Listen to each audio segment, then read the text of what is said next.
کلام کھولیں آج کی نصیحت کے لیے۔ استثنا کی کتاب اس کا 30 باب، ڈیوٹرونومی چیپٹر 30۔ استثنا کی کتاب اس کا 30واں باب نکالیے۔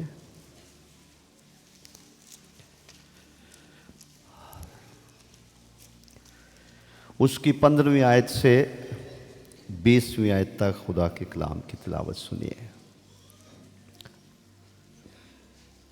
استثنا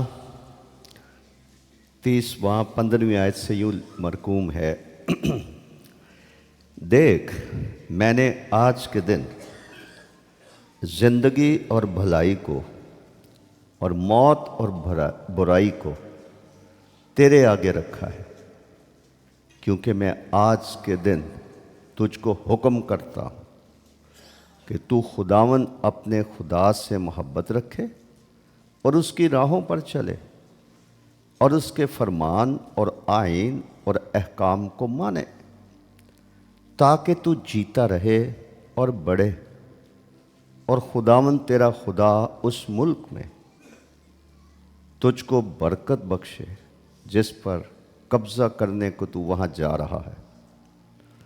پر اگر تیرا دل برگشتہ ہو جائے اور تو نہ سنے بلکہ گمراہ ہو کر اور معبودوں کی پرستش اور عبادت کرنے لگے، تو آج کے دن میں تم کو جتا دیتا ہوں کہ تم ضرور فنا ہو جاؤ گے، اور اس ملک میں جس پر قبضہ کرنے کو تو یردن پار جا رہا ہے تمہاری عمر دراز نہ ہوگی۔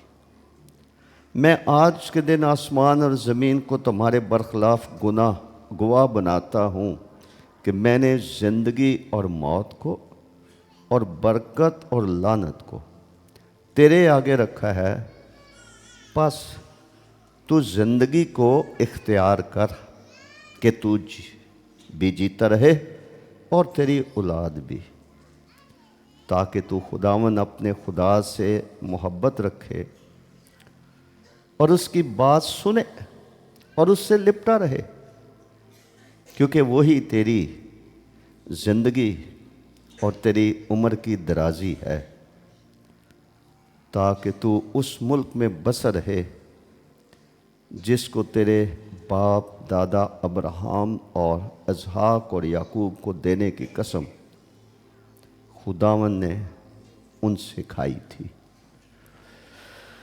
خدا کے معتبر کلام کے پڑھے اور سنے جانے پر اس کی برکت ہو۔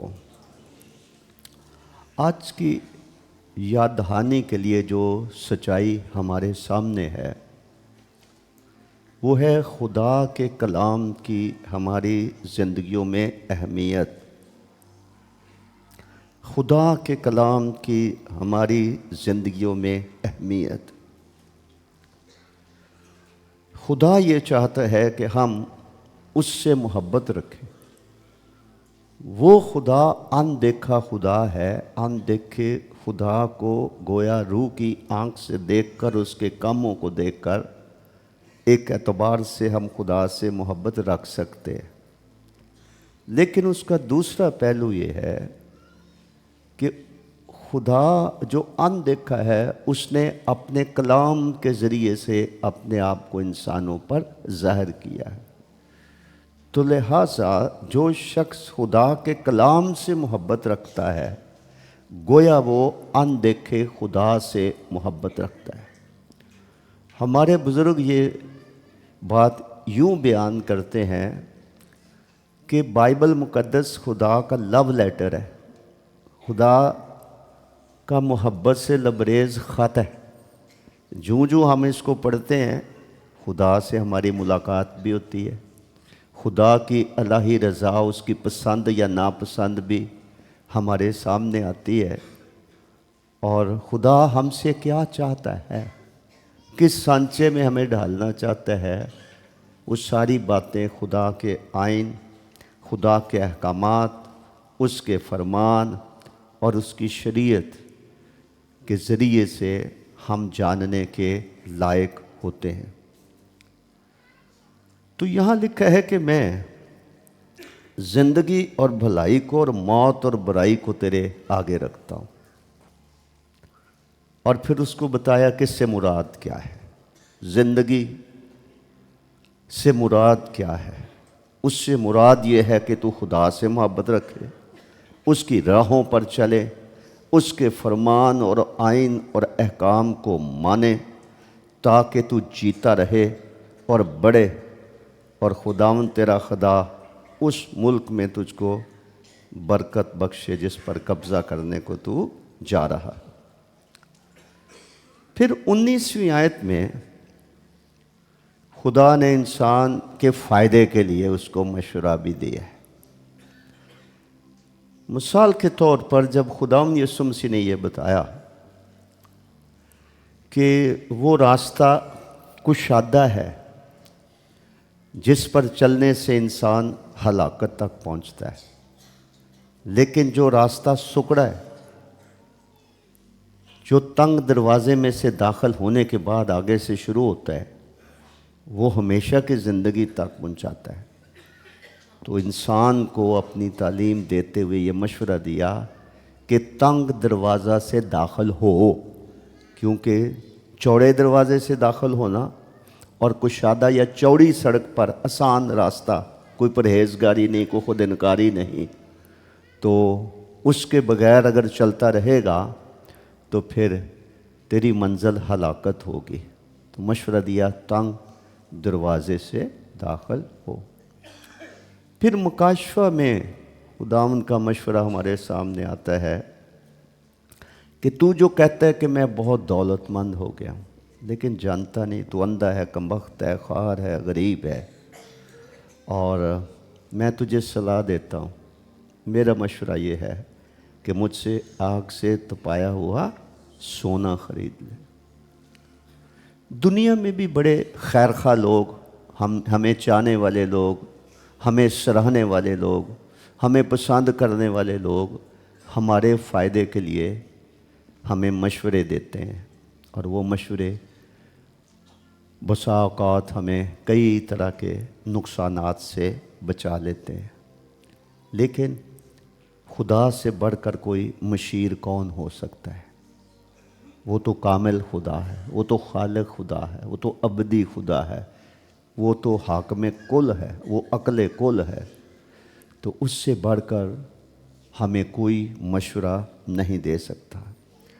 تو 19ویں آیت میں یہ کہہ کر کہ میں آج کے دن آسمان اور زمین کو تمہارے برخلاف گواہ بناتا ہوں کہ میں نے زندگی اور موت کو اور برکت اور لعنت کو تیرے آگے، اور مشورہ کیا ہے؟ آگے کیا لکھا ہے؟ پس تو زندگی کو کیا کر؟ اختیار کر۔ تو زندگی کو اختیار کر۔ اس کا گھرانے کے سربراہ کے ساتھ، باپ کے ساتھ بڑا تعلق ہے۔ افسوس ہے جس کا باپ ہی خدا کے قریب نہیں آتا۔ مشورہ یہ ہے کہ تو زندگی اختیار کر تاکہ تو بھی جیتا رہے اور تیری اولاد بھی جیتی رہے، کیونکہ راست بازوں کی اولاد کیا ہوگی؟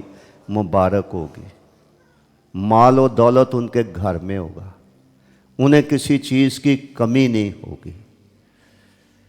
تو یہ باپ تو ایسے ہوتا ہے جیسے ہارون کے سر پر تیل ڈالا گیا، وہ تیل وہاں سے بہہ کر داڑھی تک آیا، داڑھی سے بہہ کر کپڑوں تک یعنی پہرہن تک آیا۔ تو ہیڈ آف دا فیملی خدا سے محبت رکھنے والا ہو، جس میں باپ ہی نہیں ماں بھی شامل ہے، وہ دونوں مل کر، بچے جو ایک رعایا کی طرح ہوتے ہیں ان پر حکمرانی کرتے ہیں۔ تو لہٰذا خدا کا مفید مشورہ یہ ہے کہ تو موت بھی میں نے تیرے سامنے رکھ دی ہے، اچھائی برائی میں نے تیرے سامنے رکھ دی ہے، اور برائی کو چنے گا اس کے نتائج بتا دی ہیں، برباد ہو جائے گا۔ اگر اچھائی کو چنے گا تو کیا ہوگا؟ اور پھر یہ مشورہ دیا گیا ہے کہ تو زندگی کو اختیار کر تاکہ تو بھی جیتا رہے اور تیری اولاد بھی جیتی جائے۔ ہر بیٹا یا بیٹی وہ مبارک ہے جس کو کوئی خدا پرست ماں باپ ملے۔ وہ کہہ سکتا ہے، وہ فخر کر سکتا ہے، وہ شکر گزاری کر سکتا ہے، وہ گواہ بن سکتا ہے اس دنیا میں یہ کہہ کر کہ ہم نے اپنے ماں باپ سے خدا کی راہ کی تعلیم پائی ہے۔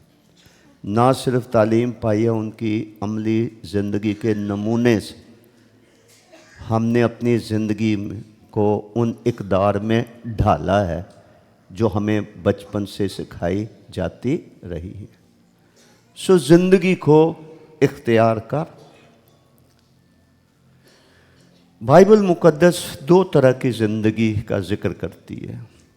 ایک زندگی ہے جو طبعی زندگی ہے، جو ہر انسان کے پاس ہے، لیکن ایک اور زندگی ہے جس کو مختلف ناموں سے بائبل میں پکارا گیا ہے، یا اس کو ابدی زندگی کہا گیا، یا اس کو ہمیشہ کی زندگی کہا گیا، یا مسیح میں نئی زندگی، نیا مخلوق ہونا کہا گیا ہے، اور اس کا آغاز مسیح کو اپنی زندگی سونپنے سے ہوتا ہے۔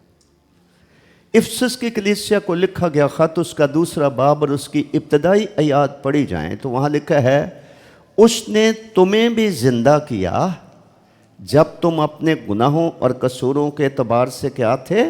مردہ تھے، ہوا کی عملداری کے حاکم، یعنی اس روح کی پیروی کرتے تھے جو اب بھی نافرمانی کے فرزندوں میں کیا کرتی ہے؟